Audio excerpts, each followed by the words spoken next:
Eratosthenes was a Greek mathematician born in 276 BC and lived in the city of Alexandria in Egypt. He was responsible for figuring out the circumference of the Earth with less than 1% error by only using a stick, the sun's rays, and the distance from Alexandria to a nearby city, Syene.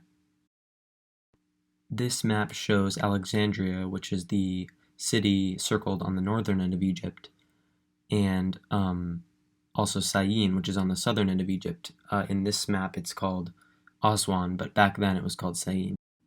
Eratosthenes heard from someone in the nearby city of Syene that on the summer solstice, the sun rays beamed directly downward into a well, creating no shadow. He put a stick in the ground in his city of Alexandria and saw that it cast a shadow at about 7.2 degrees, at the same time that there was no shadow being cast in Syene.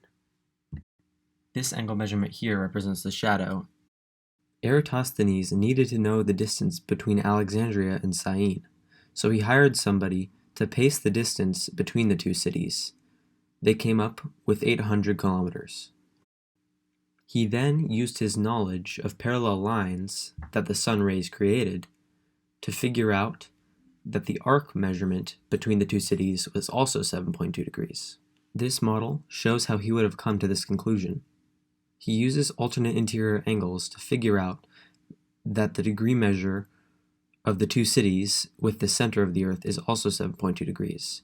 And because of this, he knows that the arc measurement is also 7.2 degrees.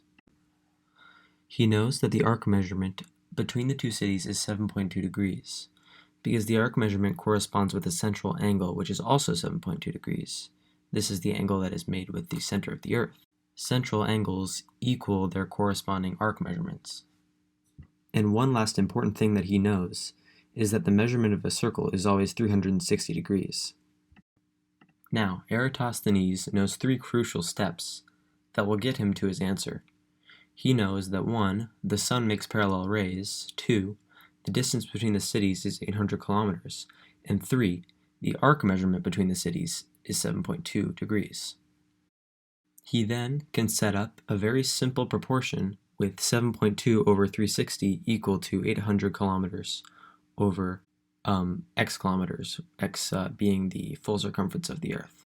So first you cross multiply with 360 times 800, resulting in 288,000, and then this is equal to 7.2x. Then we divide 7.2 to get x by itself. We also divide 7.2 from 288,000, and we deduct that the circumference of the Earth is equal to 40,000 kilometers. Now Eratosthenes came up with 40,000 kilometers. He was very, very close, as the actual circumference of the Earth, measured with satellites today, is 40,075 kilometers.